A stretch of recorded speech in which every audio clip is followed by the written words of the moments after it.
Welcome to Let Me Fix This. Enjoy the video. In this video, I will show you how to play Roblox and watch YouTube at the same time on your iPad. This easy guide will help you master multitasking.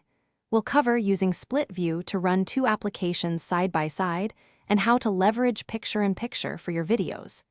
Get ready to enhance your iPad experience and enjoy your favorite content without interruption. It's simpler than you think. To begin, open Roblox. Then, gently swipe up from the bottom of your screen to reveal the dock. Find the YouTube application icon in the dock and drag it to either the left or right edge of your screen.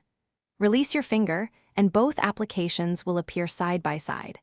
You can then adjust the dividing line to resize each window to your preference, giving you full control. For an even more flexible viewing experience, utilize YouTube's picture-in-picture feature. Start your desired YouTube video and make it full screen. Look for the picture-in-picture icon, which often looks like a small rectangle with an arrow, and tap it. Your video will then shrink into a floating window that you can move around your screen, allowing you to continue playing Roblox underneath.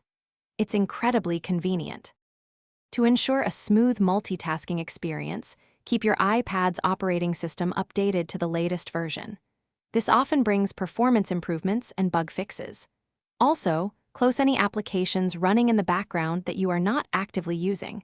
This frees up valuable system resources. Finally, consider using headphones for clear audio from both applications, enhancing your overall enjoyment. Happy multitasking! Thanks for watching. If you found this helpful, don't forget to like and subscribe.